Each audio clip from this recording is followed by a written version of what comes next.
Hello and welcome to Mabinda TV. So this is Good News Africa. This is Good News Africa TV, where we look at the top headlines in Africa and around the world. So basically, this is Good News Africa TV. So basically, we look at the top stories in Africa and around the world. So in Good News Africa, basically, we are all about positive stories from Africa. So for now, Yoweri wins. Yoweri Museveni of Uganda wins a seventh term in office. That is Yoweri Museveni of Uganda wins office. So what does it mean for Uganda? What does it mean for Africa? Of course, after winning, President Yoweri Museveni has said there is no opposition in Uganda. After winning, President Yoweri Museveni has said there is no opposition in Uganda. So basically,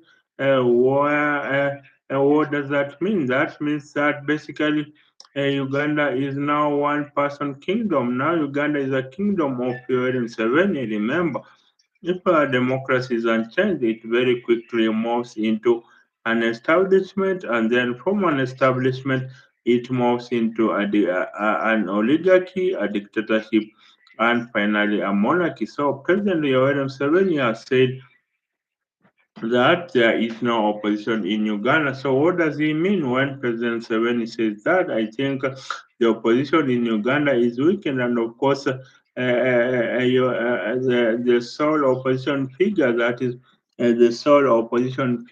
is Bobby Wine is not. Bobby Wine really is not in a good place at all. So basically, he finds himself that he is commandeering an opposition that is basically facing head itself from Yoweri Museveni. Remember, Yoweri Museveni said, if you want to be president, then go to the bush like I went. That's what Museveni said.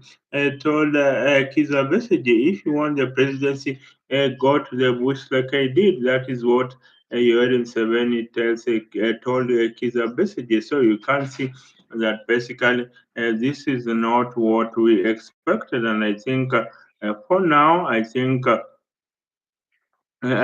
for now, then Uganda needs a sustained democracy. So, how can we promote democracy in Africa? Of course, it's a chicken and egg issue of what brings about democracy. Is it democracy that brings about a sustained economic growth, or is it sustained economic growth that leads to democracy? Of course, I think we need both. We need both a sustained economic growth as well as a democracy that functions well. That's how we are going to be able to make sure that we develop the leaders that can indeed make Africa proud. So, of course, Africa has rulers who are attracted by the trappings of power. It does not have efficient patient governance that utilize resources optimally so that their people can prosper. So Africa has rulers who are attracted by the trappings of power. So of course, and the biggest opponent of Bobby Wine is not even Museveni, it is his son Mohozi Kainerugaba, who has said that he will contest the 2026 elections, but then pulled back to allow Yoweri Museveni another term in office. So I think what Uganda needs then is a movement and not a revolution. A movement is led by yes, a leader. A movement needs a leader. A movement, but a movement is fed from the ground up, and so if the leader of the movement is corrupted or is killed or is compromised, then the movement goes forward because it is fed from a million inflection points.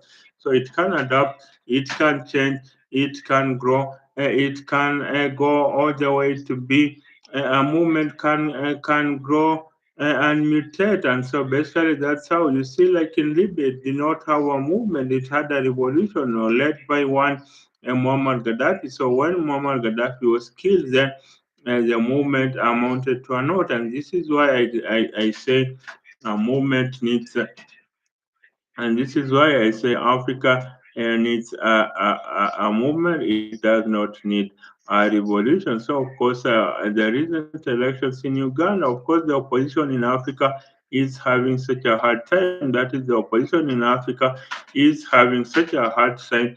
And I think, I just think that it is a time that the opposition in Africa really went back to the drawing board and realized that you see the incumbent president usually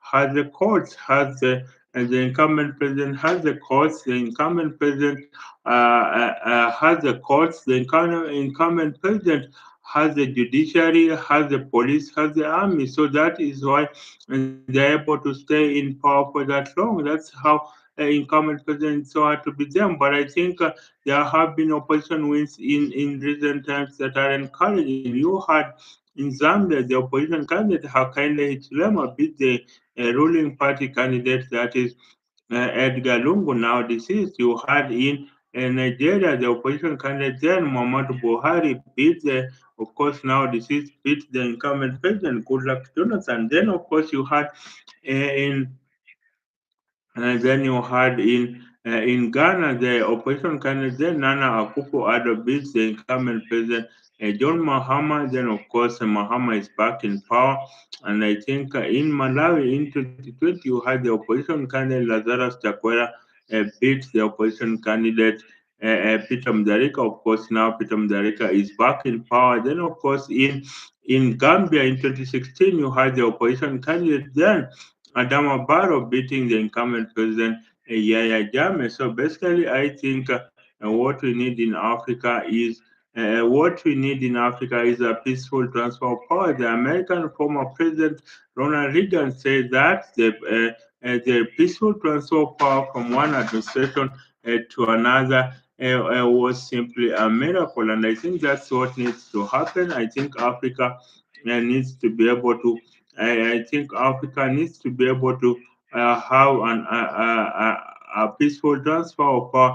That's how Africa will be. That's how Africa will be represented. And I think African big man dictators must be told that the essence of a great dancer isn't leaving the stage while applause from the crowd is loudest. African big man a dictator must be told that the essence of a great dancer isn't leaving the stage while applause from the crowd is loudest. African big man dictator, they wait until the crowd has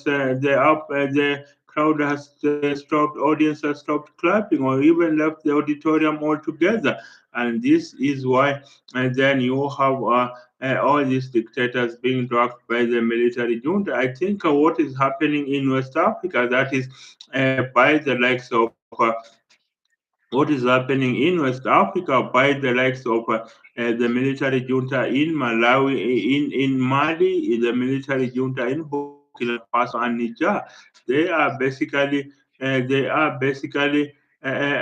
coming up because of the inadequacies of democracy. And I think you have in Burkina Faso the military junta there led by Ibrahim Traore is doing such marvelous works, such that the population even did not want elections. He wanted elections last year around September, but they said, "You are good where you are, Mr. President, and we don't want elections." So that's how the military junta in Burkina Faso is ruling. So I guess now what needs to happen there is basically for Africans to be able to basically Africans to be able to change governments. If that is not possible, then the military comes along and gives the citizens alternative leadership. I'm not saying that the military are saints. I'm not saying that the military are saints, but then they give people hope that maybe if a change cannot occur in the ballot box, but it can occur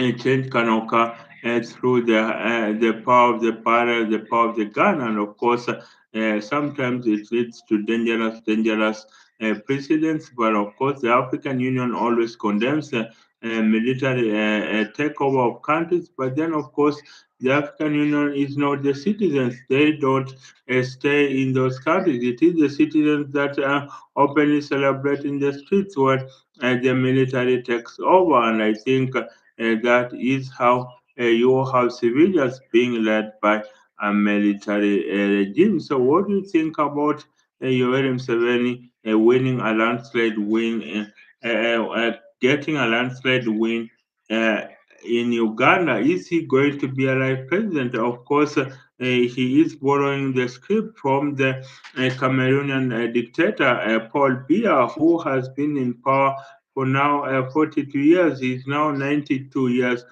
and still clinging to power. Of course, he spends much of his time in France. That is, President Paul Biya spends much of his time in France, and of course, uh, and that means that he is a military junta that is not working. So basically, President Paul Biya spends much of his time in France. But then, of course, you wonder why France has such vested interest in its former colonies in Africa. You had the former president of France, now deceased, Jacques Chirac, saying that without Africa and its exploitation, France will be a third world country. That is what the former president of France said. And that is Jacques Chirac. He said that without Africa and its exploitation, France will be a third world country. You can see 1 in 3 bulbs in France is powered by uranium from Niger. 1 in 3 bulbs. You can imagine. And of course, France has the fourth highest uh, uh, number of gold reserves, fourth highest weight of gold reserves in the world, while not having a single gold mine. So you can see why they want these African countries to be able to produce gold and take them to France by any means necessary. So basically, I think Africa, I'm not saying the British colonizers were any better. They had their own means. I think the British colonizers, in terms of multinationals, we have all these British multinationals such as Unilever, such as Coca, and of course, that is how they are able to rule Africa. So basically, that's it for now. Bye for now. Till the next time. Bye for now.